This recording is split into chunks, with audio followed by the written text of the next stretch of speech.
So what's the best part then? If that's not the best part, what could be the best part? Since we're going to edit part of this out anyhow. The best part of it is, this is a family-friendly film about the Titanic. Which means that nobody dies. Except for the people that do. Except for the probably about 15 people that you can identify who do die. Nobody dies in it, which is one of the selling points of the film.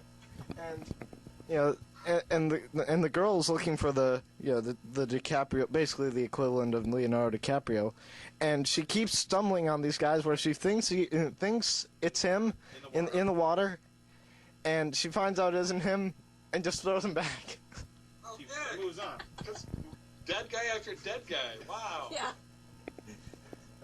We'll definitely get you a copy. Anyway. I'm looking forward to it. Thank you very much. Not at all. Anyway, I'm losing my professionalism, so no, I'm kidding. It's okay.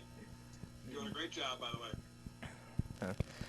way. Kevin, I gotta say, you owe my father an apology. On page 153 of the MST3K book, you wrote that the first 8,000 members of your fan club all went on to be millionaires. And... Oh, that one. Oh, that's right. That's right. Yeah, that one. Yeah. And... Yeah. Oh. Yeah, here we go. I'll give you a minute. Yeah, well, that's easy. We were lying. Oh, that explains it. Well, yeah. He was one of the... You do that in books. Believe it or not, you can actually lie.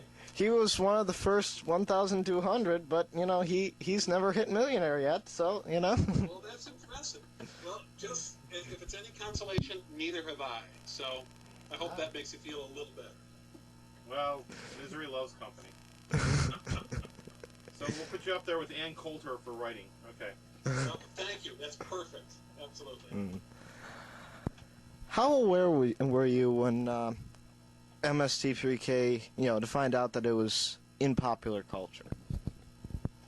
How old was I when I found out it was in popular culture? No. How aware were you? That was wow. The case, so.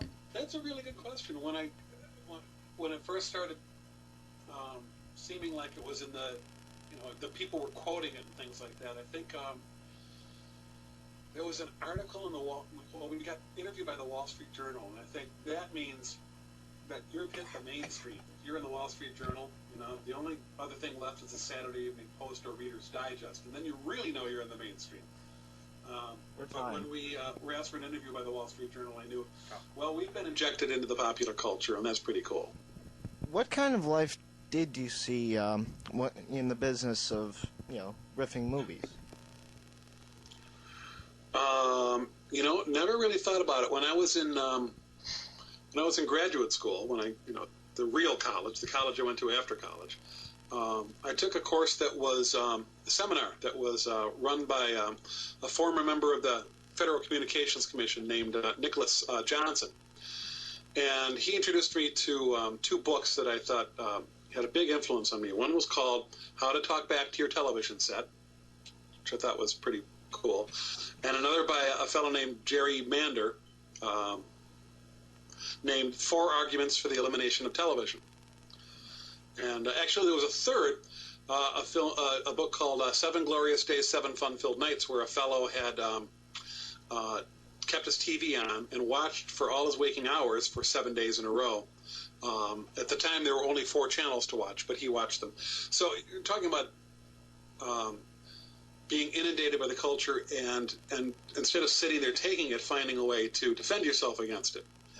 And that's what that's what the whole interest for me was about, was being able to have a say in what comes pouring over the transom at us every day. Most people sit there. I mean, how most people watch television.